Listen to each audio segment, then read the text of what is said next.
ibihe byo kuvugana n'Imana. Nuvugana n'abantu baraguca intege, nuvugana n'amajwi menshi ari muri araguca intege, nukomeza kumva ibihuha hirya no biraguca intege. Navuze ngo mutege amatwi mwumve neza, imibare n'ibirimo kuzamuka izamanuka, uko yazamutse nanone izamanuka, kuko Imana ni Imana ishobora byose. Nukomeza kumva ibintu uratawanye, urata ibyiringiro. Mfite ubwoba ko muri iki gihe abakristo benshi bazava mu byizero. Kandi twongera gusubira mu rusengero, uzaba ugihagaze kikomere. Daniel yari arimo kwinginga, ashishikarira gusenga, Imana irimo iramwumva, irangije imusanga aho ari, iramubwira ngo yewe mugabo ukundwa cyane, witinya. Icya mbere witinya, icya kabiri amahoro abe muri wowe, wowe unyumva, witinya amahoro abe muri wowe, komera. Icya gatatu komera, nanone inshuro ya kane koko komera.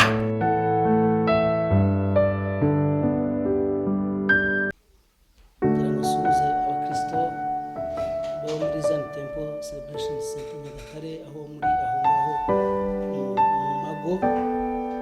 Ndizera nashidikanya yuko mukurikiye ijambo ry'Imana, kuko murabizi ko muri ministry mu guterana mu Mago. Rero ndabaramukije, Imana y'umujuru bamugisha, kandi ndabakumbuye kandi ndabakunda. Ndizera nashidikanya yuko ibingibi byose bizarangira vuba datinze, badufite Imana. Ndagira ngo rero suhuze n'abakristo ba Zion Temple Celebration Center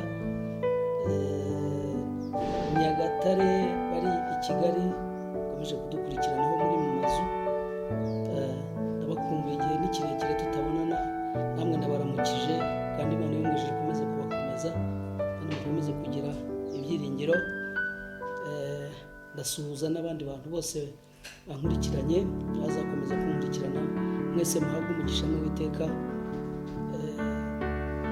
Ndasuhuza n'abayobozi banjye bankuriye, abashumba banjye bakuru kuri Headquarter Kigali Zion Temple, kandi ndasuhuza n'abashumba dufatanije umurimo muri intara y'Iburasirazuba, korera muri Centre Apostolique y'Iburasirazuba. Imana ikomeze kubagirira neza kandi mukomeze guhumuriza intama. Imana rero ibahe umugisha. Tugiye gusenga, hanyuma Imana idufashe gukomeza kumva ijambo ry'Imana neza. Nanone Mwami, ngiye kuvuga ijambo ryawe. Uwiteka ni wampamagaye, ndabizi neza Mwami ko wavuganye nanjye, kandi Uwiteka uri Imana, ntabwo ujya uhinduka. Ngiye kuganira rero n'ubwoko bwawe waremye. Unzi mwiza, ukomeze kubamera umugisha. Abababaye ubahoze, abaremerewe Uwiteka ubakomeze, ababuze ibisubizo Kristo Mwami wacu w'igisubizo, ubere igisubizo. Ababutakaje ibyiringiro basubizemo ibyiringiro, abafite ubwoba umutima wo gushira amanga, wavuze ngo umukiranutsi ashira ubwoba nk'intare. Mana yacu nzizi, abarwayi bakize, kandi Uwiteka turakomeza no gusengera bene wacu b'Abanyarwanda bamaze gufatwa na kiriya cyorezo, kugira ngo barinde ntihazagire n'umupfa, ahubwo bakize. Tuzaba dufite amashimwe menshi Mwami, tubashyize mu bwishingizi bwawe, ubarinde. Numara kunamura tuzaba dufite amashimwe yo kugushima, n'ahandi hose ukomeze kubatabara. Izina ryawe rishyirwe hejuru, ngo icyubahiro ni mu izina rya Yesu, amen. Murakoze cyane rero. Uyu munsi insanganyamatsiko turi buvuganeho ni ngufi cyane, ariko ni nziza ko nayihawe n'Imana. Muri ibi dufite ibihe byo gusenga, dufite ibihe byo turiherereye, nta handi tujya. Imana rero iratuganiriza. Tugiye kuvugana rero ku nsanganyamatsiko y'uyu munsi, iki cyumweru ivuga ngo witinya. Witinya. Maze iminsi mvuga kwizera, mvuga ibyiringiro, mvuga ku mbaraga z'abarinzi, ariko uyu munsi ndababwira ijambo rivuga ngo witinya. Ndi kumwe rero n'umusomyi, kugira ngo turi muri studio hano, amabwiriza twayohereje nta kibazo, za metero zirimo. Ndagira ngo rero ansomere Itangiriro 15, asoma umurongo wa mbere. Ndaza kubanza no kuza gukosora hari ahantu navuze mu nyigisho yanjye, uzumva aho navuze ko Abraham igihe yari amaze gucogora yavuze ngo icyampa Ishimayeli akaba ari uzazungura ibyanjye, ariko ntabwo ari Ishimayeli ahubwo ni Eliyazari. Ubwo rero iyo mbogo muraza kuyihanganira. Ari naho navuze yuko Abafilisitiya ngo bavuye mu myobo igihe Dawudi yari amaze kwica Umufilisitiya, ahubwo ni Abisiraheli. ndabizi ko hariho abantu bakunda kwanariza cyane, muze kwihangana nyine iyo umuntu arimo kubwiriza yihuta ari ubwo ashyiramo imbogo, ariko byose ndizera yuko mumbabariye. Ndagira ngo rero adusomere umusomyi uwo murongo wa mbere ibice 15 by'Itangiriro. Ndabaha ibyanditswe byinshi uyu munsi, ariko ndanihuta uze kunkurikirana no kuzigira umwanya muremure cyane, ariko nzajya ngenda ntaruka mvuga, hari aho ndi bushikame noneho nkakwereka neza koko ijambo neza rishoreye imizi, rigushoreremo imizi muri wowe uyu munsi. Hari ahantu ndi buvuge Imana yagiye ubwayo imanuka igahumuriza abantu cyangwa ikoresheje marayika wayo. Ndaza kugenda nayo nerekana aho abahanuzi bagiye babwira abantu bahuye n'ikibazo gikomeye bati witinya. Ubwo rero uraza kugeraho kagwa imbere kaba kawe. Umuntu avuga amagambo menshi, ariko burya ijambo ry'Imana bayaguteguriye ryawe wowe ku giti cyawe riba ririmo. Rero Imana iguha umugisha. Reka dusome twumve no gutinda. 15 rimwe aravuga ngo hanyuma y'ibyo ijambo ry'Uwiteka riza kuri Aburahamu mu iyerekwa riti Aburahamu witinya n'ingenga bigukingira uzagororwa ingororano ikomeye cyane. Amen. Amen. Ongera usubiremo.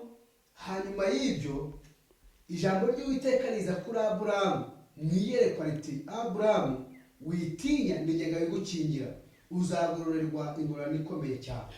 Haleluya. Murabyumva rero yuko hano Imana ubwayo niyo yamanutse ihumuriza Aburahamu, iramubwira ngo witinya n'ingengabo igukingira.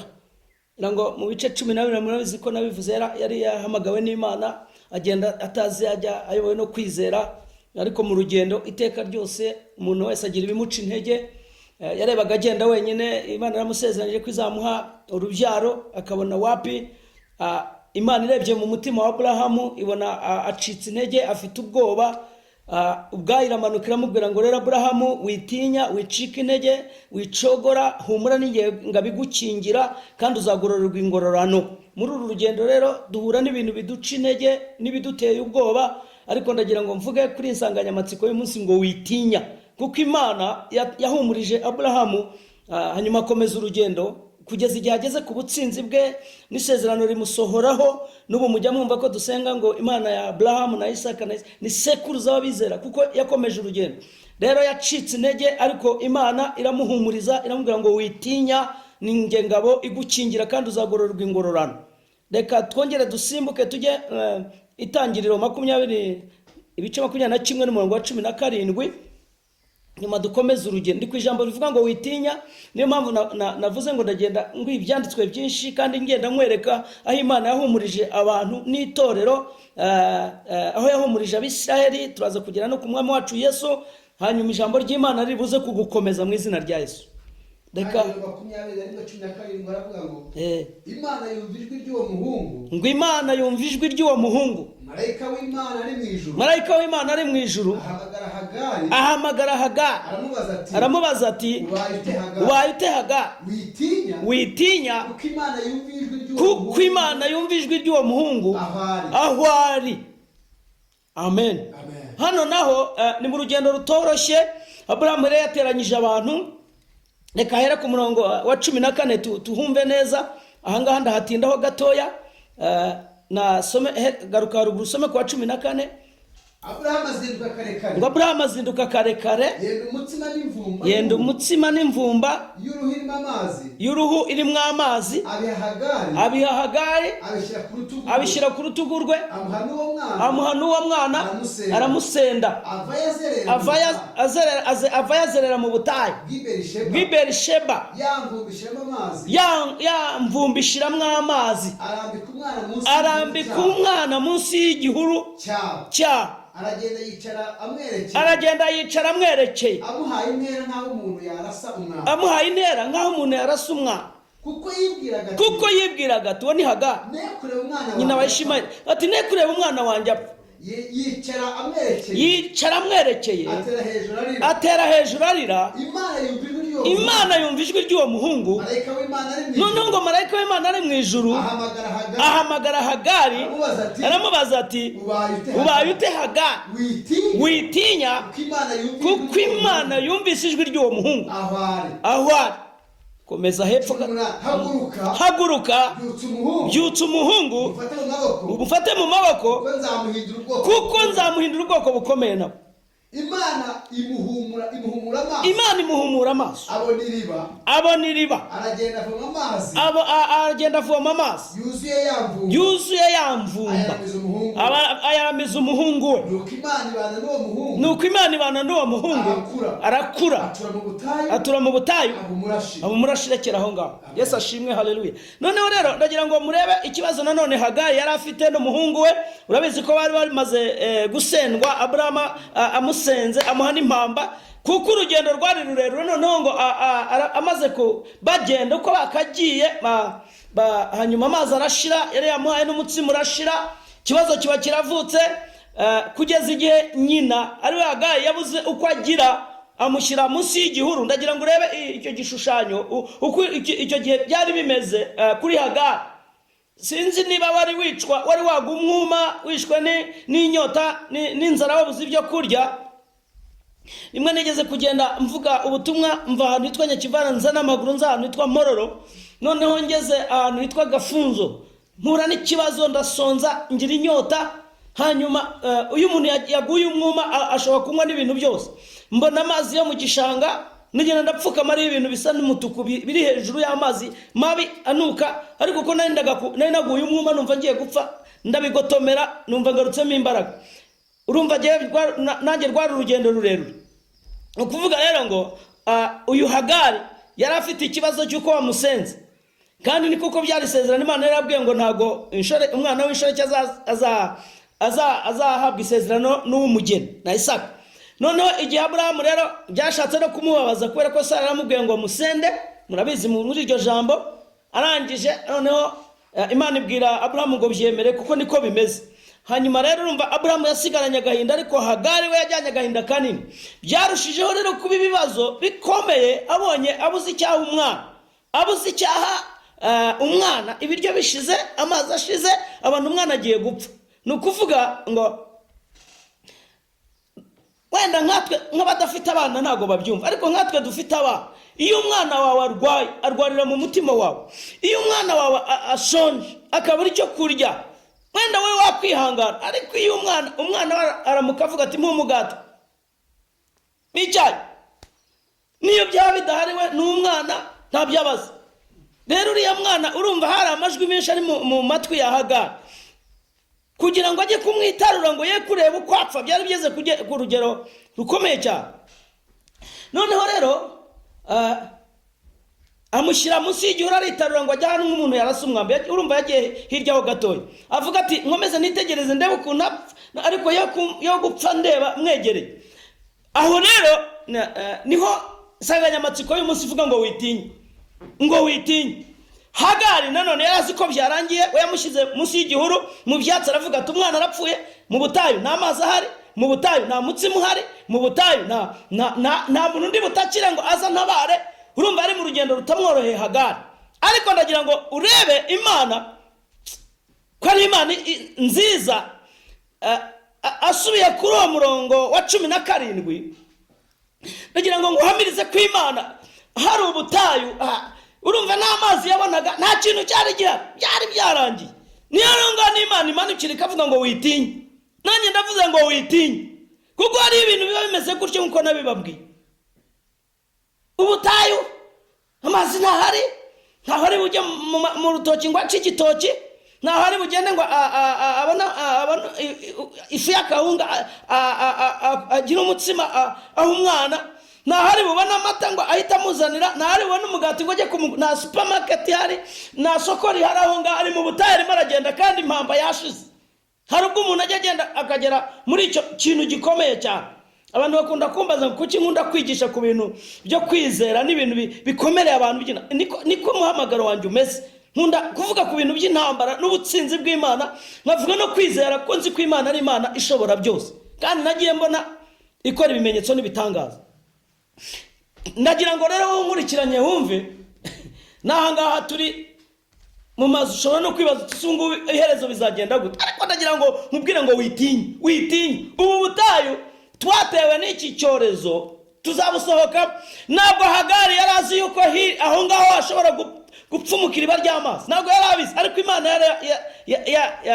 yari ibizi. Imana yahamagaye Ezekiyeli imujyana mu kibaya, imwereka amagufwa, inamubaza ngo se aya magufwa yakongera agasubirana.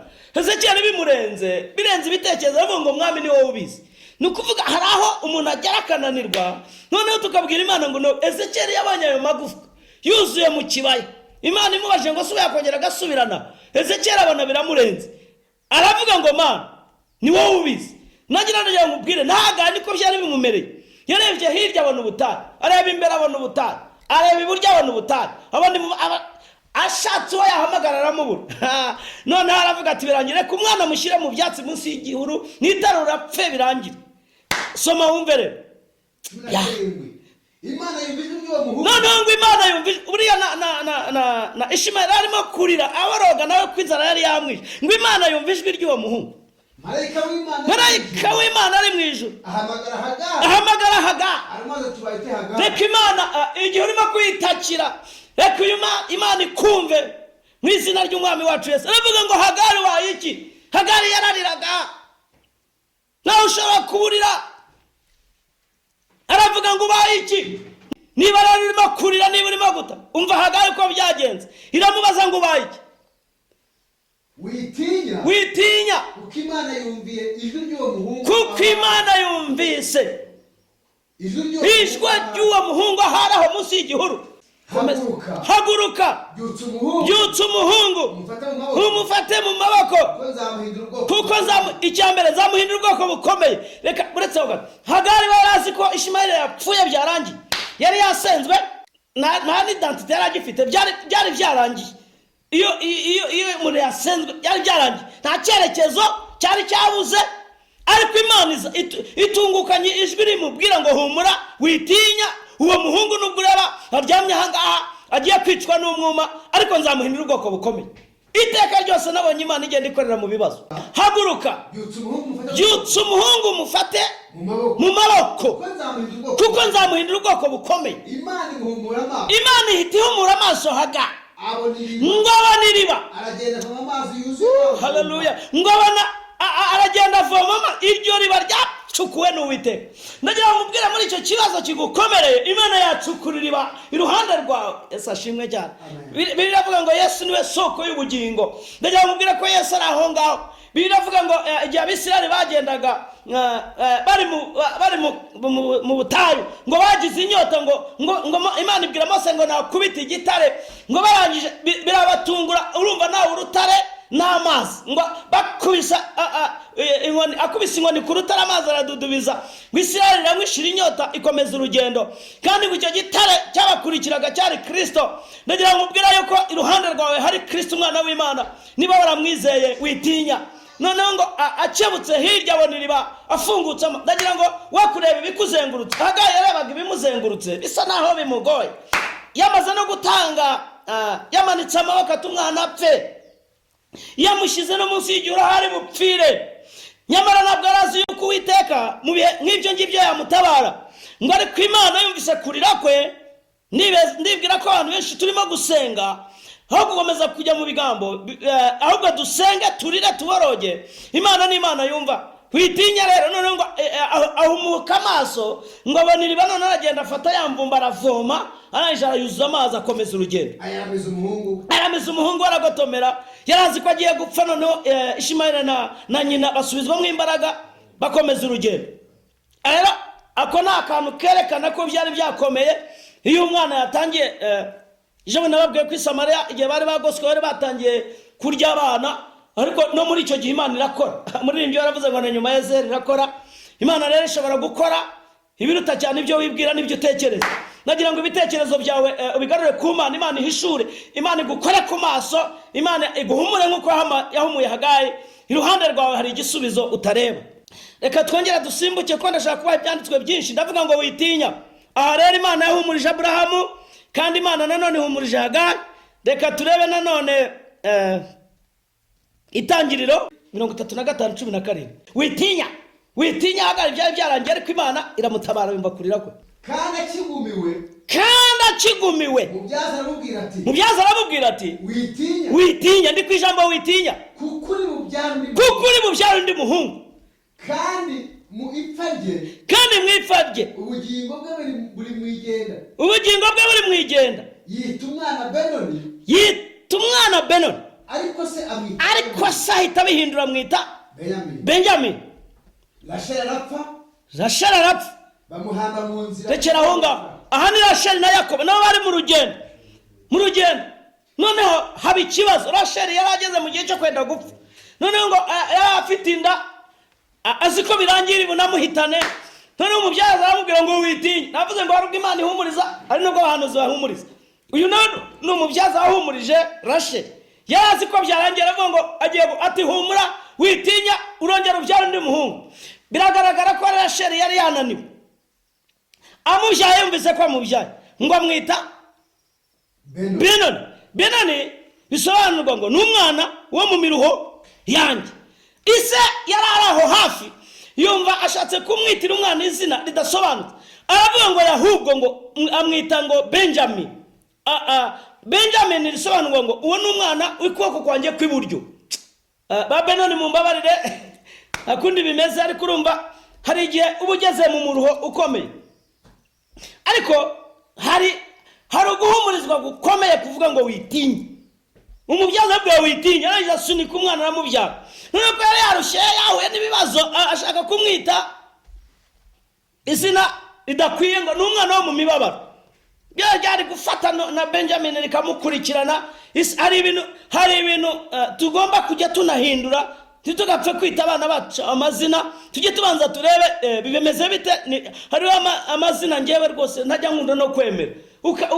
Ukabyara umwana ukamwita ngo ni Mpitabazenga, wabyara umwana ukamwita Gahinda. Uzi umuntu yabwira Gahinda ngo genda usenge, Gahinda genda usengera abantu, Gahinda genda usabirana umugisha. Oya, nukituma abana bawe Gahinda. Oya, hari amazina y'intwari y'abanyambaraga, kandi uko umuntu atekereza niko mu migani havuga. Noneho rero Isa aramubwira ngo ni umwana w'ukuboko kwanjye kw'iburyo, bamwita Benjamin. Urumva aha naho ndavuga ijambo rivuga ngo witinya, kuko nanone umubyaza yahumurije Rasheli. Nawe ufite ibiguhumuriza, n'uyu munsi urimo urumva ijambo rihumuriza. Reka dusimbuke tujye mu bice 50:19. Ndagenda ntatinda mu byanditswe. Imana ibaho umugisha. Yosefu arababwira mwitinya, n'ijambo bivuga witinya ari gushyira mu ryumba. Yosefu abwira umuryango we bakuru ati mwitinya, mbese ndi mu cyimbo cy'Imana. Kubwanyu mwari mushatse kungirira nabi. Ngo kubwanyu arimo arabwira abakuru be, mwari mushatse kungirira nabi, ariko Imana yashakaga kubizanisha ibyiza kugira ngo isohoze ibiriho none. Haleluya. Kugira ngo isohoze ibiriho none ikiza abantu benshi. Urareba hano haga ibintu byoroshye. Witinya rero. Murabizi ukuntu abavandimwe ba Yosefu bamukora akantu gakomeye, kubera ko yarababwiye inzozi bashaka kumwica. Beraje bamugurisha n'abari bashimira, aragenda ageze kwa Potifara kubitwa n'ibibazo, kugeza igihe Imana yamuzamuye iramujyana. Ndimo ndihuta ntacyo bitwaye murahazi. Kugeza igihe Imana yamujyanye ku mwami gusobanura inzozi. Amaze kuzisobanura ahita aba minisitiri w'intebe, atangira guhunikisha imyaka nk'uko Imana yari yabimubwiye, kugeza igihe bakuru bagiyeyo. Murabizi ukuntu byagenze, bamwikubita imbere batamumenye we yabamenye. Ndagira ngo witinya. Hari ibintu bishobora kuba bishaka kukwica, ariko bigahinduka inzira yo kugukiza. Turaza kugaruka kuri rya jambo. Hari amagambo ajya avuga ngo imitego Sawuli yategaga Dawudi kugira ngo amwice. Yigeze kumutega n'umukobwa we Mikali ngo amurongore w'umugore, ngo azamuhindukire umutego, kandi niwe wamucishije igihe yashyiraga igishushanyo ku buriri akamucisha mu idirishya. Hariho rero ibintu Satani azana agira ngo arashaka kukwica, nyamara Imana yabiteguriyemo kuzagukiza. Rero rimwe na rimwe ibintu niduhura n'ibikomeye, uzamenye yuko hari ubwo Imana ibishaka kugira ngo uhindure intwari kandi yongere kurema amateka mashya. Hano rero Yakobo yari amaze gusaza, akuru we baravuga bati ubwo data ashaje, Yosefu azaduhinduka bagira ubwoba, baratinya. Hari ubwo umuntu atinya amateka yanyuzemo, hari ubwo umuntu atinya ibyaha yakoze, hari ubwo umuntu atinya shobora kuvuga ngo jewe wenda nagize ibibazo ndabyara nyiri umukobwa cyangwa nyiri umuhungu ntabwo nzabona uwo nshaka. Hari ibintu bidukurikirana amateka y'iwacu, kavuga ngo iwacu ni abakene, kavuga ngo cyangwa mvuka mu miryango imeze gutya. Ibyo ntuzigere ubitekereza niyo warakiriye Yesu nk'umwami n'umukiza wawe. Noneho bibutsa amateka nibwo batinya. Hano rero ku murongo wa 17 yongera hasome wumve kuntu byagenze. 5:19 Yosefu arababwira ati mwitinya. Ndi ku ijambo ryitwa witinya. Mbese ndi mu cyimbo cy'Imana. Umva aho tugeze rero. Uravuga ngo kubwanyu cyagiye mwashiraga mu cyobo, kubwanyu cyagiye mwangurishaga n'Abishimayeli, mwashakaga kungirirana. Ariko Imana muri icyo kibazo ibyo mwashakaga kungirira, yashakaga kuzanisha icyo cyobo mwashatse kunshyiramo, aho mwangurisha nkajya guhura n'imibabaro kwa Potifari, nkajya kuba mu nzu y'imbohe mvuyemo nzira karengane. Ibyo byose mwateguye ngo mbinyuremo, mwashakaga kunyica. Ariko Imana yo yashakaga kubizanisha ibyiza kugira ngo isohoze ibi biriho none, ikiza abantu benshi. Yosefu yakijije abantu benshi kuko abanyabwenge bari bagiye kwicwa, bayoboye gusobanura inzozi z'umwana. Yosefu arahagoboka. Ibyo ngibyo ugareye mu mateka ya Yosefu bamwita Karosi, bagira gute nawe afite ibintu bakwize, ufite ibintu wanyuzemo, ubushomeri bumazemo igihe kirekire. Abandi bize inyuma yawe barabona akazi keza, wowe ukabona abandi bavuga ngo nica n'iki, nubwo nta kintu iki nta nica n'ikizibaho. Umushahara muto uterwa n'ukuntu umuntu ateye. Nababwiye abantu babiri, abantu babona ibintu ko bishoboka, abandi bakabona ko bidashoboka. Niyo aho umuntu ibintu muri bari abantu babona ibintu ko bidashoboka ukamuha ibya mirenge abipfusha ubusa. Ariko ufite umuntu ubona ko ibintu bishoboka n'udutoya atubyaza umusaruro.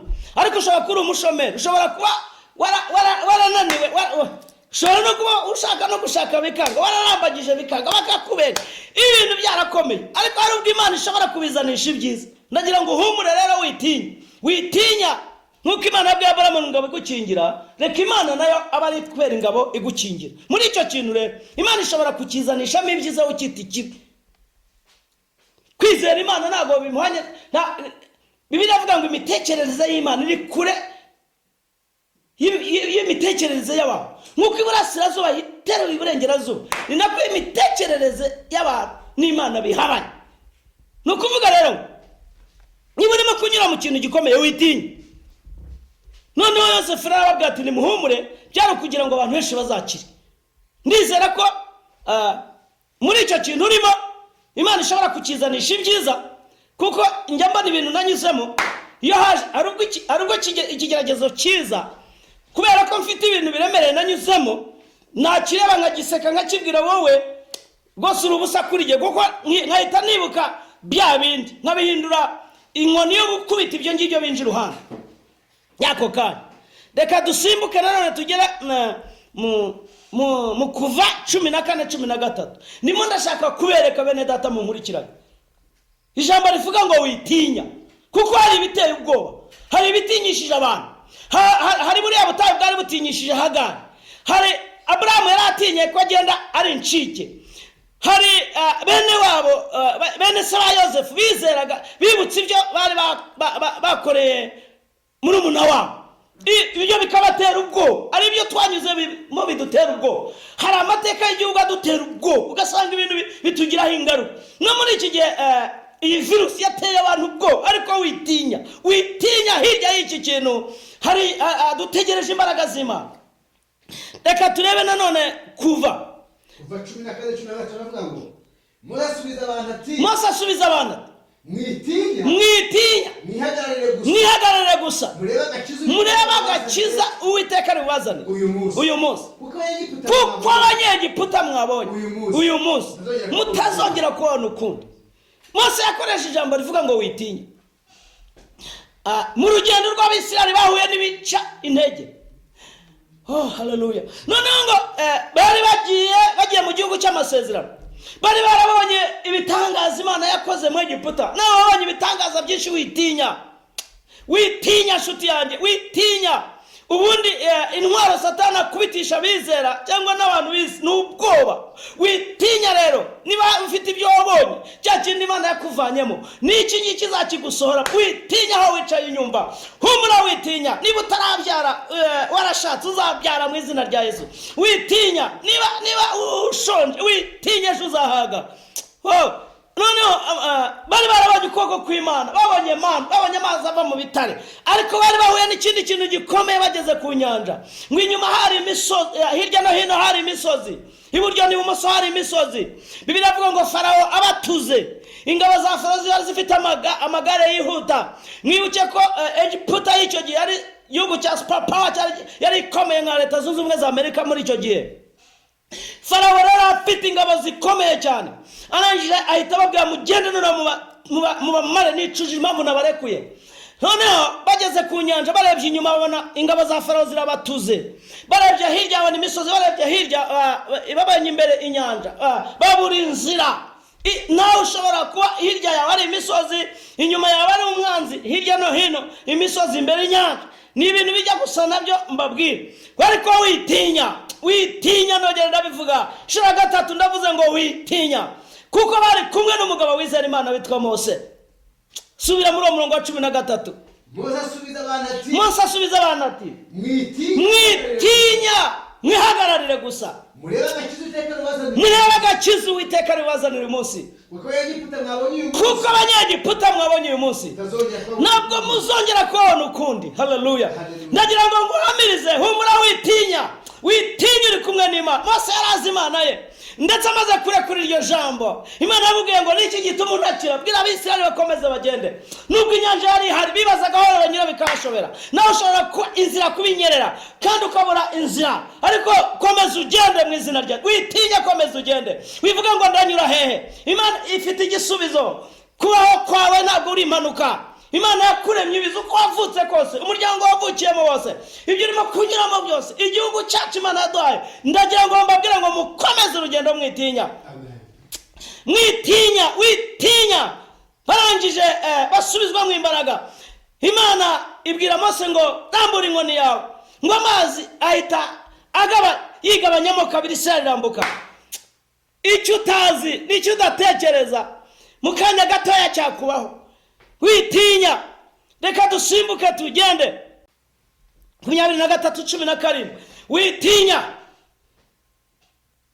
17 baravuga ngo ndabaye ibyanditswe byinshi bivuga ngo witinya. Aramubwira ati wirepete uyu munsi wifate ngo witinya, ushiramo ubwoba witinya. Aramubwira ati witinya ukuboko kwa data Sawuli kutazagushyikira. Witinya ukuboko kwa Satani ntabwo kuzagushyikira, kandi uzaba umwami wa Isirayeli. Njye ubwanjye wa Yonatani nzaba wa kabiri kuri wowe. Kandi data Sawuli n'abarabizi kuzaba umwami. Sawuli yahigaga Dawidi ngo amwice, amuziza yuko Dawidi yari afite amavuta, ahubwo nawe Satani aguhiga kuziza yuko umwana w'Imana afite ishyari, ariko ishyari rya Satani zafata ubusa. Uyu ni umuhungu wa Yonatani, n'umuhungu wa Sawuli. Yonatani niwe wagiraga inama Dawidi. Mu rundi ruhande urebeye ushyize muri logike, Yonatani yagafashije se bakica Dawidi, ariko kuko Imana, Yosefu yavuze ijambo rikomeye hahandi haruguru ryankoze ku mutima cyane. Bene se bamaze kugira ubwoba ngo azihorera, yababwiye ngo mwitinya kuko ibi byabereyeho. Hasubirire hariya muri 50:19. Hasubirire rya jambo ryankozeho cyane, ndarihuza n'irya Yonatani. Yabwiraga Dawidi nuko kwa Sawuli yagafashije ise kwica Dawidi, none niwe urimo gutanga amabwiriza, niwe urimo kumukomeza yuko hariho rimwe na rimwe ibintu Imana ikoresha igira ngo ikwereke ko ari Imana. Yosefu arababwira ati mwitinya. Mbese ndi mu cyimbo cy'Imana. kubwanyu mwari mwashatse urumva nahunga ngo kubwanyu mwari mwashatse kungirira nabi, ariko Imana yo, haleluya, ngo ariko Imana yo yashakaga kubizanisha ibyiza muri kwa kugirira nabi Yosefu bakuru be. Imana niho yanyuze kugira ngo imutegure azatabara abantu benshi. Noneho Yonatani arimo arabwira Dawudi ati ukuboko kwa data ntabwo kuzagukoraho nawe arabizi, kuko Yonatani yari azi Imana ya Dawudi.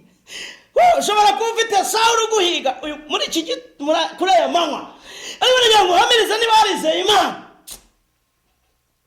kuko ukuboko kwa Sawuli kutashobora kugukoraho. Yamuhize kenshi, yamusanze mu buvumo, Dawudi yanga kumwe, yamusanze yaramwirukanye, amutorera mu gihugu, ajya kuba mu buvumo, mu butayu, ajya kuba mu myobo, ajyana n'abantu. Umva ikintu gikomeye, Dawudi yamanukanye n'abantu ngo barimo imyenda binuba, batavuga igihugu neza, bababaye, bari mu cyiciro cya nyuma cyo hasi, ngo nibo yajyanye nabo. Noneho rero nagira ngo nkubwize ukuri, Yonatani avuga ati ntacyo ukuboko kwa data kuzagira icyo kugutwara, kandi uzaba umwami. Ushobora no kuba uri mu mwenda wa banki ukumereye nabi, ushobora kuba benda kuguteza cyamunara, ushobora kuba urimo kurira waratakaje umuryango wawe uri imfubyi, ushobora kuba amateka ni menshi, ariko nagira ngo nkubwire ngo ukuboko kwa Satani, haleluya, nta kintu kuzagukoraho na rimwe.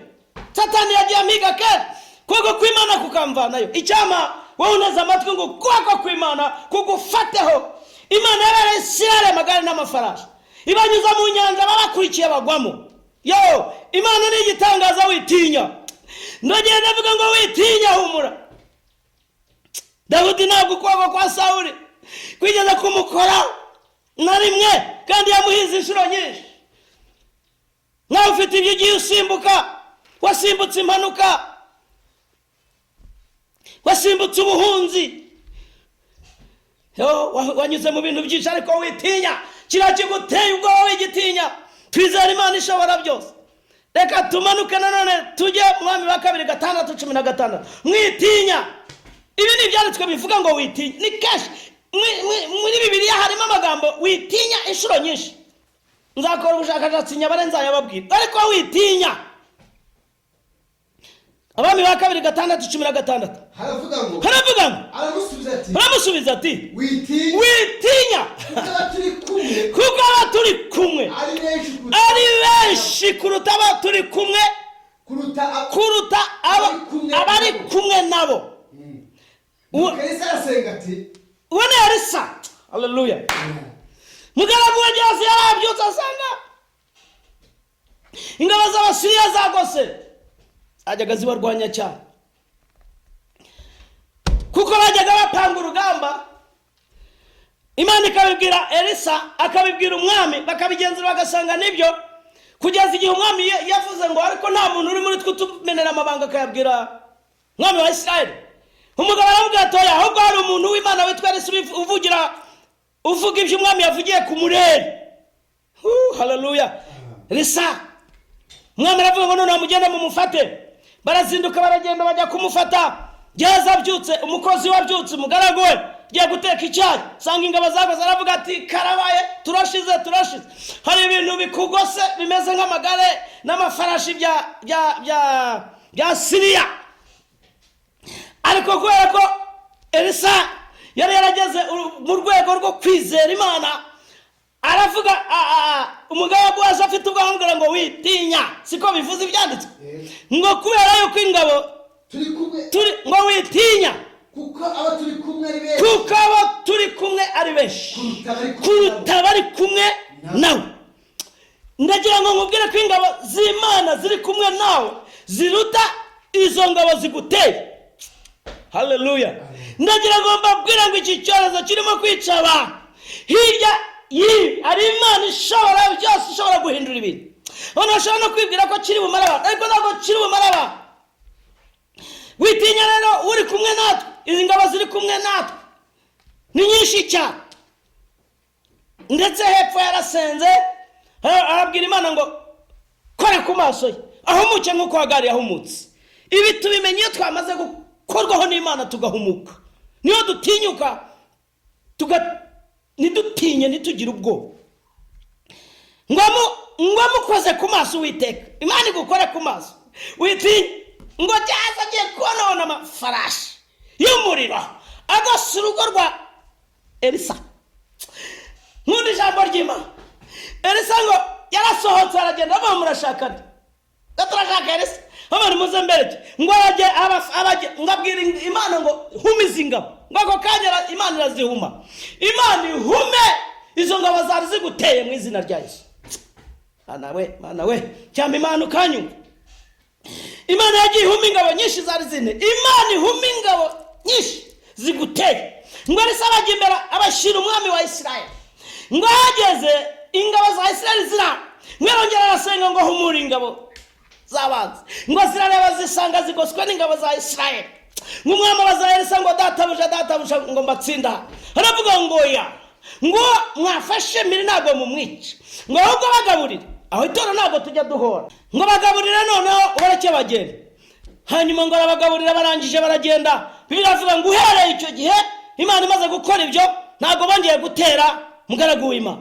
Nawe nutinyuka muri ibi bihe bikomeye haracaho icyo kintu kibi nurangiza Imana izakomeza kuturinda nk'uko yarinze ngo ntabwo bongeye gutera Siriya yagize ubwo. Mu ngoma za 2:15 haravuga ngo witinya. Ibi ni ibyanditswe byinshi byerekana navuze ngo ari Imana igusanga ikaguhumuriza. Hariho n'abahanuzi baguhumuriza, hariho n'abanyabwenge Imana yashize baguhumuriza, hariho n'abaganga. Urwo kwa Bibiliya n'ubu abaganga bari mu murimo utoroshye, barimo baravura abantu. Uriya muganga yahumurije Rashid. Haleluya. Ndagira mbabwire ko n'abaganga ari abakozi b'Imana. Muri iki gihe barimo barakora imirimo ikomeye, barimo baravura abantu, barimo baravumbura, barimo barahumuriza abantu. Leta ni igikoresho cy'Imana irashiraho ingamba. Nawe rero haguruka witinya. Gutinya ntacyo bimaze, kuvuga ngo turapfuye ntacyo bimaze. Witinya umunsi byakurwanyaga kuko kw'Imana kukurinde Yakobo we n'izina rya Yesu, kandi ibyo byose bizahinduka nk'ibitariho. Yesaya ni amasezerano yo kuvuga ngo witinya. Uyu munsi navuga insanganyamatsiko ngo witinya. Yesaya 43:1 ariko noneho Uwiteka wakurema wowe Yakobo ushyiramo izina ryawe kandi akakubumba wowe Isirayeli. Aravuga ati witinya kuko nagucunguye. Haleluya. Naguhamagaye mu izina ryawe. Uri uwanjye. Nunyura mu mazi nzaba ndi kumwe nawe. Amazi n'ibigerageza. Nunyura mu migezi ntizagutembana. Nunyura mu muriro ntabwo uzashya kandi ibirimo iby'umuriro. Hari abagabo babinyuzemo ba Shadraka na Meshaki na Abedinego. Nawe nunyura mu birimo iby'umuriro ntabwo bizafata abanzi bawe. Yesaya 44:2 witinya. Mana yambwiye ngo mwitinya ndimo guhishurirwa. Mbona ingabo zitabarutse ku isi zatsinze urugamba. Nari mwiyereko ndimo kubibona. Muzamara ziriya ngofero zimeze nk'amasahane ariko zararushe ariko zatsinze urugamba. Ngo ziraza dutangiye kuzibaza zavugaga indimi zitandukanye. Zirambwira ngo nimuanze mushake icyo turya dore turashonje hanyuma tubabwira amateka twatsinze. Ahari sashimwe cyane. Ahari urugamba tuturi imbere. Imana irimo irarurwana nimuhumure. Nabibo nimuhumure. Imana yahaje ingabo zo gutsinda urugamba kandi Imana yunamuye inko. Witinya. Uwiteka wakuremye akagukuza wera ukiri mu nda niwe uzajya gufasha. Aravuga ati witinya Yakobo, witinya Bernard, witinya Jude, witinya Mutoni, witinya. Shyiramo amazina yawe. N'Imana yakuremye ntabwo Satani irema abantu. Aravuga ngo witinya. Mugaragu wanjye witi Yeshuruni natoranije wishwe n'inyota. Haleluya. Aravuga ngo wishwe n'inyota. Mugende mwumva amasezerano ngo wishwe n'inyota nk'uko yatabaye Hagari ngo nzamusukira amazi, nzatembesha imigezi ku butaka ubutaka bwumye, urubyaro rwawe nzarusukaho umwuka wanjye, n'abana bawe nzabaha umugisha. Haleluya. Mu butayu ahumye, iriba Imana yafukuye Ishimayeli akanywa, nanone yacukura. Yesu yaravuze ngo unyizera imigezi y'amazi y'ubugingo izatemba mu nda ye. Ngabo yavugaga yerekeje ku mwuka wera. Imana izadusukaho umwuka wayo, Imana izagusukaho umwuka wayo, ubwo butayu izabushyiramo amazi. Witinya. Yesaya 54:4 haravuga witinya uzakorwa n'isoni, ntabwo uzigera ukorwa n'isoni, kandi wimwara. Abantu benshi bafite ikimwaro, ariko ndavuze ngo humura, ntabwo uzakorwa n'isoni, kandi wimwara kuko isoni zitazagukora, ahubwo uzibagirwa isoni zo mu buto bwawe. Rekera aho ngaho amaganya ya Yeremiya 3:57. Ndishimye cyane nuzuye ubwiza bw'Imana. Ndahumuriza bene wacu baneze amatwi banyumva. Namwe mugende muhumuriza abantu, nimuhumuriza ubwoko bw'Imana, mumubwire ngo mwitinya isi, mwitinya ibiyirimo. Umunsi nagutakiraga wanje hafi. Uravuga uti Imana yanjye kuze hafi mu izina rya Yesu. Muri uko gutaka kwawe ngo uravuga uti witinya. Nanone aravuze mu maganya Yeremiya ngo umunsi nagutakiraga wanje hafi. Iyo utakiye Imana ikuza hafi. Niyo mpamvu Mose yatangiye gutaka, aravuga n'iki gihe gutuma unake. Imana iri hafi yawe. Igihe Aburahamu ajya gutamba Isaka, Imana ari hafi aho ngaho. Imana wowe urimo gutaka uyu munsi, abantu barimo gutaka uyu munsi, Imana iri iruhande rwawe. Haleluya. Nanjye ahangaha ndimo kubwiriza ijambo, Imana iri iruhande rwanjye. Nabonye Imana iri iruhande rwanjye.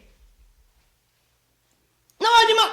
Numva ubuhamya bushaka kuzamuka, ariko akomeza kugenda bidutinza. Soma Daniel 10:12 geze 13. Iyo ni ibyanditswe bikwereka ko Imana yahumurije abantu, kandi abahanuzi bagahumuriza abantu. Twabonye n'umuganga wahumurije umuntu. Noneho mureke duhagurukire rero twe gutinya. 10:13 Daniel aravuga ngo ariko umutware w'ubwami bw'ubuperesi amara iminsi 21 ambuza. Nyuma Mikayeli umwe mu batware bakomeye aza kuntabara, ninda mu bami bo mu Buperesi. Daniel arimo gusenga, nuko nzanywe no kugusobanurira ibizaba ku bantu banjye munsi y'imperuka. Soma 10:19 simukujya 19. Arambwira ati yewe mugabo ukundwa cyane Daniel, witinya, amahoro aba muri wowe. Komera tukivugana. Haleluya. Mera ko ndakomezwa, ndavuga ni databuja vuga kuko nkomeje. Ongera usubiramo iryo jambo riraryo kimwe. Arambwira ati ni Daniel yari imbere y'Imana atitiriza, arimo gusenga yinginga. Daniel yarasengeraga Israheli. Daniel yari umugabo ukomeye cyane mu bwiza bw'Imana. Uyu munsi wongera ukomerera imbere y'Imana yawe. Ibica intege ntibizabura kuza, ibigerageza ntabwo bizabura kuza, ariko hamwe n'ibyo Imana izaducira kandi biravuga ngo ntabwo tuzahabwa ibigerageza birenze kwizera kwacu, kandi ngo ibigerageza ni rusange mu bantu. Hagarara ukomere. Daniel yari arimo kwinginga, ashishikarira gusenga. Imana irimo iramwumva, irangije imusanga aho ari, iramubwira ngo yewe mugabo ukundwa cyane, witinya. Icya mbere witinya, icya kabiri amahoro aba muri wowe.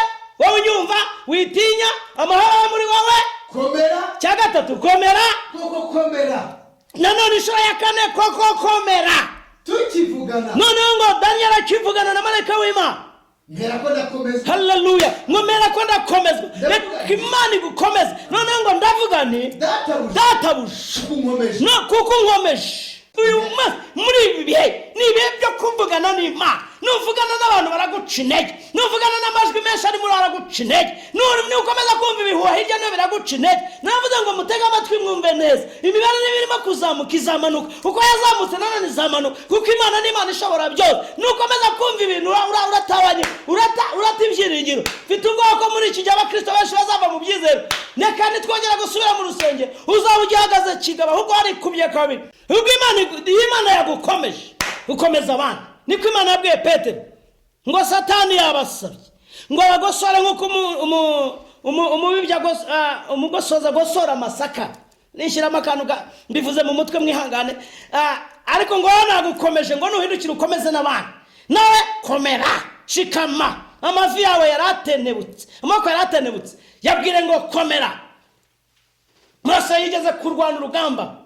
Mose yamanika amaboko bagatsinda. Yayamanura Isirayeli gatsinda. Bamenya yuko imbaraga ziri mu maboko ya Mose. Ngo huri n'undi mugabo baraza bamutega bamuzana ibuye baryimwicazaho. Bamwafata ukuboko kw'iburyo nafata ngo amaboko ya Mose arakomera bigeza nimugoroba. Yosuwa yari mu kibaya ari umugabo w'ingabo arimo ngo bica abamaleki barabamara. Ndagira ngo natwe dukomezanye aho gucanirana intege no gucirana imanza. Ahubwo dukomezanye amaboko dusenge twumva ijwi ry'Imana icyo rivuga. Ndaririmba indirimbo y'ihumure kandi ibyo bihagazeho ndizera neza nashidikanya. Nanjye numva nakomeye muri iki gihe narakomejwe. Nanjye niyo mpamvu mfite gukomeza abanyumva. Komera, humura. Haleluya. Kandi reka mbabwira niyo wanyura no mu rupfu komera. Urupfu Yesu yaruhinduremo ry'ubugingo. Ntabwo urupfu rudukanga kubizera Kristo. Nitumara gusoza urugendo kuko ari umunsi wo kubaho, ari umunsi wo gupfa. Abantu b'intwari ntabwo bakunda ntibatinya gupfa. Icyo batinya ni uguca hirya y'ukuri no gukora ibyo bakwiye gukora. Wowe kora icyo ukwiye gukora muri no minsi, hanyuma nibura niyo wanyuraho ukagenda bagasigara bavuga ngo yapfanye kwizera. Biravuga ngo ari intwari zapfanye kwizera. Nawe nupfa ntuzapfe nk'imbwa, uzapfe nk'umugabo.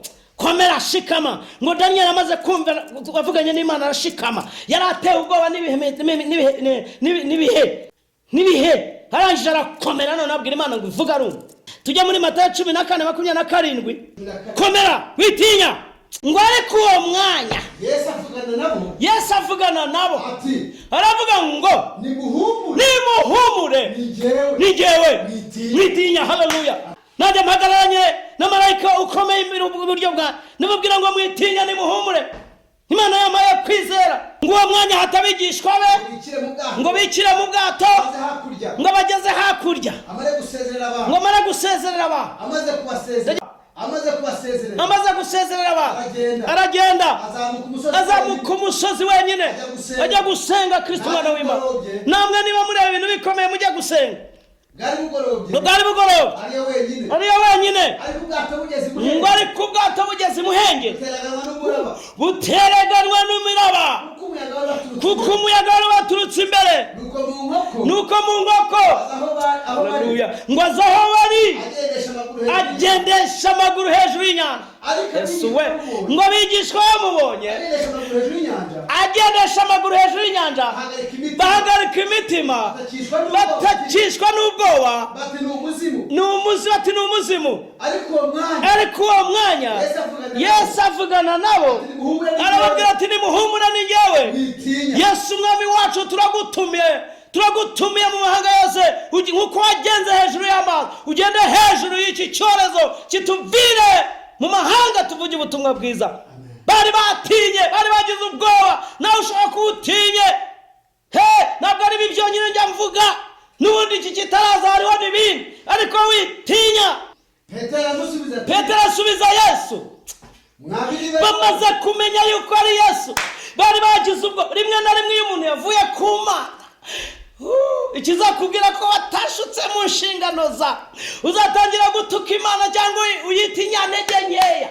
Impamvu bikanze bakavuga ngo Yesu ni umuzima, bari batakaje ibyiringiro no kwizera. Ntihazagira ikintu gituma utakaza ibyiringiro no kwizera Imana. Ambabara nanjye ubwo ari wowe Yesu untegekeza ahuri. Reka tubwire umwami adutegeke natwe tugende hejuru y'amazi, hejuru y'ibigeragezo. Aramusubiza ati ngwino. Petero avuga ngo ubwo ari wowe ubivuze mbwira nanjye nzi. Aramubwira ngo ngwino. Petero ava mu bwato agendesha amaguru hejuru y'amazi ngo asange Yesu. Ariko abonye ko umuyaga ari mwinshi aratinya. Iyo watinya urarengerwa. Atangira kurengerwa, arataka nanone ati icyo nicyo nkundira Kristo. Arataka ati databuja nkiza. Uwo mwanya Yesu arambura ukuboko kwe aramufata aramubwira ati yewe ufite kwizera guke we, ni iki gituma ushidikanya? barafatikanya baratambuka bajya mu bwato, umuyaga uratuza. Haleluya. Ndagira ngo mwumvire isomo riri aha hantu. Babanje abigishwa batewe n'imuhenge, njya babwira ngo bari abahanga mu byo kuroba, bari bazi iby'amazi, ariko byari byabananiye. Yesu Kristo aza agenda hejuru y'amazi, hanyuma baratinya bamwita umuzimu. Ibyo bisobanuye iki? Nk'ibi bintu biriho, iyo ukomeje kubitega amatwi cyane bikuvana ku kwizera Imana. Niba yari wowe, zamura nanone we gutinya, wegera Imana. Nkuko naberetse hano Imana yagiye ihumuriza abantu, nawe guhumuriza uhumure. Hagararana nanjye muri iki gihe uhumuriza abantu. Petero amaze kumenya ko ari Yesu, guhishurwa kuragaruka. Reka guhishurwa rero watakaje kugaruke. Arangije ati none ubwo ari wowe, mbwira nza hejuru y'amazi. Ngo ajye aramubwira ati ngwino. Petero ngwino nawe muri icyo kintu urimo tukigende hejuru. Arangije ngo arazaje, ngo ariko abonye amazi, abonye ko umuyaga ari mwinshi, ni mwinshi cyane koko, aratinya. Iyo watinya rero, intwaro Satani kubitisha bizera nubwo. Iyo watinya utangira kurigita. Abakristo benshi baguye mu bigeragezo kubera gutinya. None ndimo ndavuga ngo witinya, ahubwo no gupfa uzapfa. Dore ikintu cyatumye ntinyuka no mu gihe cy'ibibazo nk'ahano, nuko nzi ko ari igihe navutse kandi n'igihe nzapfa. Kandi noneho cya gatatu nuko mfite ibyiringiro, ubwo nizeye Kristo nzabaho iteka n'iteka. N'ubundi bantu baravuga ngo nta ntwari zipfa. Ndagira ngo rero nawe utinyuke. Niba umwana arwaye yarembye, tinyuka usenge umurambike ibiganza. Niba yarwaye umwana wawe niba muri kumwe aho ngaho, tegeka iyo ndwara imuveho mu izina rya Yesu. Meza twumve. nimugende muvuga mubwira abigishwa, nimugende vuba mubwira abigishwa be ko yazutse, kandi azababanziriza kujya Galilaya. iyo niho muzamubonera Dawidi bibabwira. Haleluya. Ngo bava mu gituro bafite ubwoba, ngo ariko nanone urundi ruhande bafite ibinezaneza byinshi kuko bumvise inkuru nziza. Birukanga bajya kubibwira abigishwa, maze Yesu ahura nabo. Reka Yesu ahure nawe wowe wagize ubwoba. Abigishwa bari batinye bavuga ngo Yesu yaradutaye, yaradushotse, yarapfuye, yarangiye. Bamwe barigendera, bamwe bategereza gusubira kuroba, abandi bategereza gusubira. Hari abakristo bahura n'ibigerageza bagata Imana, ariko nuhura n'umunsi ukomeye mubi, nuhura n'ijoro ry'igicuku, jya usanga Imana. Abahungu baragenda. Hari uwigisha avuga ngo abatipe baravuze ngo Yesu ngo yarabashutse none bigere ngo twisubirire kuroba. Arangije ariko abagore bamwe b'intwari batajya batinya, haleluya, ngo barazinduka bafata ibihumura neza bajya ku gituro cya Yesu, ngo bari bagishaka umwami. No mu bikomeye reka Yesu akomeze kuba umwami. No mu bwato Yesu yavuze ngo niwe wowe ngwino. Ntugatinye, witinye mu bigeragezo. Yobu yaravuze, yabwiye Imana ijambo rikomeye, aravuga ngo nahona wanyica ngo nzapfa nkwiringira, ngo gukiranuka kwanjye nagukomeje, ngo ntabwo nzikuraho kuba inyangamugayo. Hari abakozi b'Imana banyuze mu rugamba batubera icyitegererezo. Nawe reka muri no minsi duhamye, abandi bari bahunze bagiye bazi ko bafite ubwoba, bazi ko byarangiye, ngo ariko abagore baragenda bavuga ngo turashaka umwami wacu. Ahandi mu kindi cyaretse bavuga ngo turashaka umwami mwamushyize. Marayika bahagaze iruhande, ngo bajyamo barareba ngo basanga yazutse, ngo bavamo bafite ubwoba ariko n'ibinezaneza. Birukanga abantu badatinya. No mu gihe cy'imidugararo baba bafite uruhande rumwe haba harimo ubwoba, ariko urundi ruhande hari ibinezaneza. Dufite ibinezaneza ko Yesu yazutse kandi mu muhumure. Tumwamamaze, tumubwire abantu Yesu yarazutse, azaturinda. Ngo abagore komeza twumve. Maze Yesu ahura nabo kuko bari bamaramaje, batinyutse. Ubundi abagore bagira ubwoba, ariko ntangazwa n'ukuntu bagiye mu gashyamba gushaka umwami. Bari bakimwita umwami, batunganyije n'ibihumura neza ngo bajye kumusiga, babaza ngo umwami wacu ari he. Noneho Yesu abibonye ko bavuyeyo, ngo ahura nabo. Reka Yesu ahure nawe muri icyo kibazo cyabuze igisubizo. Reka Yesu ahure nawe. Ndamamaza, ndahanurira isi, ndahanurira amahanga. Reka Yesu ahure n'ibi bibazo. Yesu umwami w'abami, ndakwinginze mwami wanjye, hura n'ikora n'uyivane mu isi mu izina rya Yesu. Ndabizi ko twagucumuye, aho twakoze ibyaha twashyira ubwiza bwawe, ariko imbabazi zawe nizituma tudashiraho. Yesu nk'uko Petero bagutakiye, igihe cyabo cyararangiye, turi mu gihe cy'intumwa n'abahanuzi. Nanjye naguhamagaye mwami kugira ngo uhure n'iki cyorezo. Ngo ahuye nawe arababwira ngo ni amahoro, ngo baramwegera baramupfukamira, ngo bamufata ku birenge baramupfukamira. Yesu arababwira ati mwitinya. None aravuga ngo mwitinya, nimugenda mubwira bene data babanza mubwire bene data banje i Galilaya. Some neza two mubwire bene data baje ntabwo ari banje. Mubwire bene data baje i Galilaya, niho bazambonera bakigenda. Bamwe mu murinzi bajya mu murwa, babwira abatambyi bakuru ibyabaye byose, bateranira hamwe n'abakuru, bajya inama, bagurira abasirikare ifeza nyinshi, baravuga ngo mujye muvuga ngo abigishwa be aje nijoro dusinziriye baramwiba.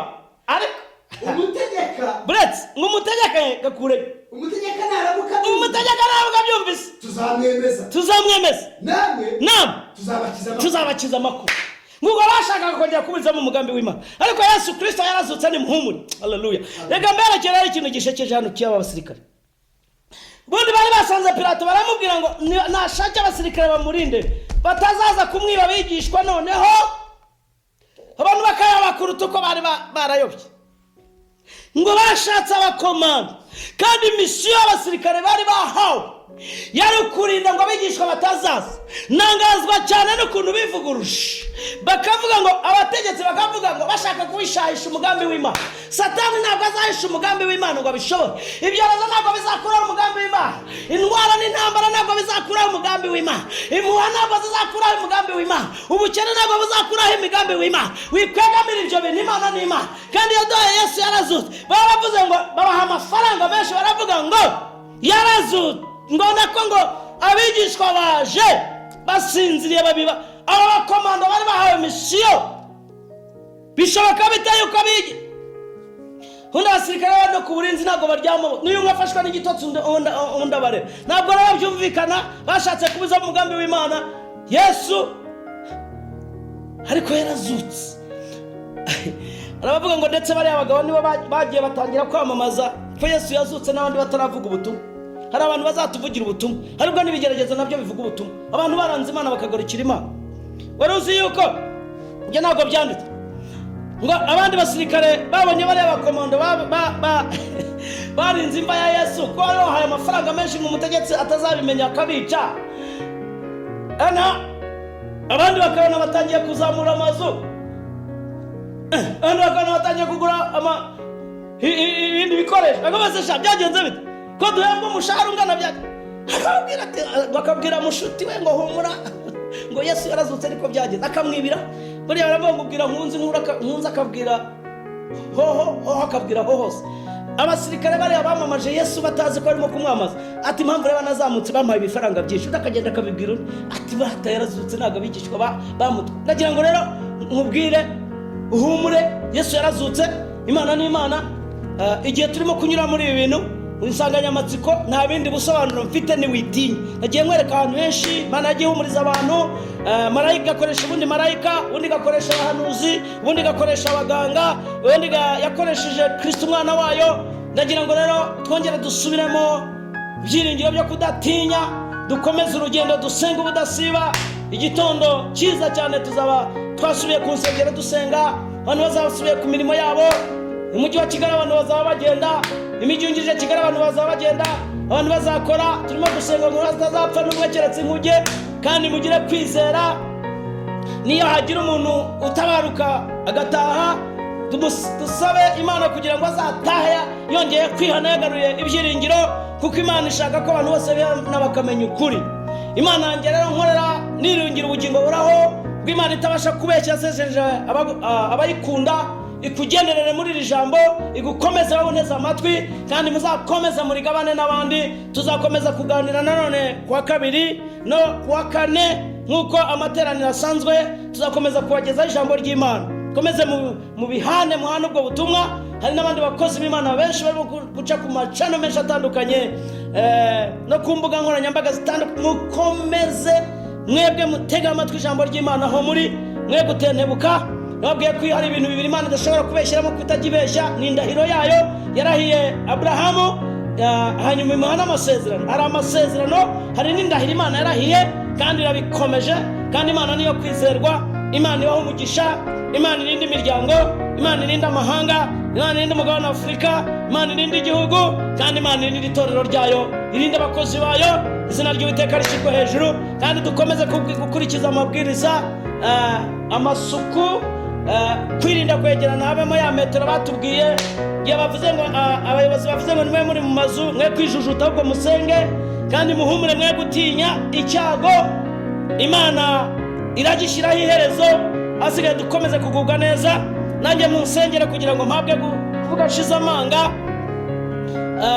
kandi dusengere n'abayobozi bacu ba Zion Temple, intumwa Dr. Apotre Gitwaza aho arakomeze gukomezwa n'izindi ntumwa n'abahanuzi n'andi matorero yose ya Kristo. Amahoro y'Imana akomeze kubana namwe. Tuzongera guhura wa kabiri. Imana yo mu ijuru ibaho umugisha. Witinya rero niyo ari insanganyamatsiko, witinya.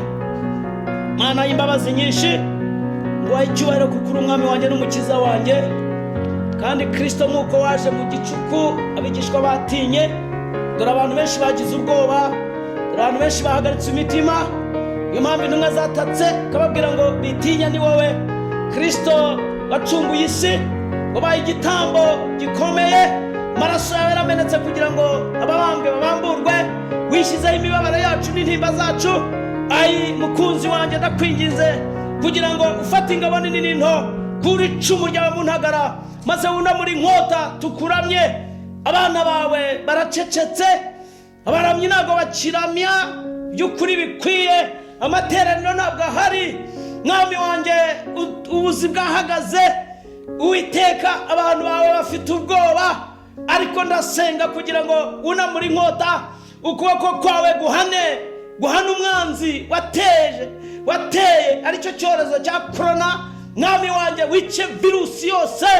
Ntabwo twebwe tuzayaturutse, ariko urahazi. Bamwe baritana ba mwana, bamwe bati ni Ubushinwa, abandi bati ni Amerika, abandi bati ni Israeli, abandi bati niko abantu batekereza bagira iherezo. Ariko Mwami wowe urabizi aho byaturutse. Ndakwinginze Mana y'imbabazi kugira ngo urambure ikiganza cyawe gikiza. Kandi abandi bafite ibindi bintu bibagerageza bitandukanye by'uburyo bwinshi bumeze nk'iriya miraba, mu izina rya Yesu yisukaga mu bwato. Tuzi ko ubwato ari wowe Yesu uhumuriza abantu bawe Mwami, kandi Uwiteka utanga umugisha. Izina ryawe rishyirwe hejuru, icyubahiro gikomeze kuba icyawe. Ndagushimye kandi ndaguhimbaje kushoje kuvuga ijambo ryawe. Nanjye umfashe mbashe gushira amanga, kandi umenye guca bugufi Mwami, undinde ubwibone bwo kwishyira hejuru. Ahubwo ijambo ryawe rikomeze kuba muri jye, nanjye ndikomeze kuribwira abantu bawe waremye, maze icyubahiro kibe cyawe. Ngo icyubahiro kuri Imana isumba byose. Shinganishije igihugu cyanjye, shinganishije umugabane wa Afurika, shinganishije Mwami buri muntu wese. Uwiteka unamura inkota. Duhagaze hagati y'abazima n'abapfu, turahongereye Mwami kugira ngo mugiga ive mu bantu, kuko turi abatambyi bawe kandi turi abarinzi. Mwami turagushima ko wumvise gusenga kwacu. Izina ryawe rishyirwe hejuru. Ngo icyubahiro kuko twumvise kandi uri mu ijambo ryawe urisohoza. Icyubahiro, gukomera, gupfukamirwa no kwizerwa bibi byawe we none kageteka ryose. Ndagushimye nyuze mu izina rya Yesu Kristo umwami wacu. Amen. Imana yo mwijuru ibahe umugisha kandi barinde kandi baramize ukuboko kwawe nk'uko yabivuze. Amahoro y'Imana akomeze kubana namwe mu izina rya Yesu.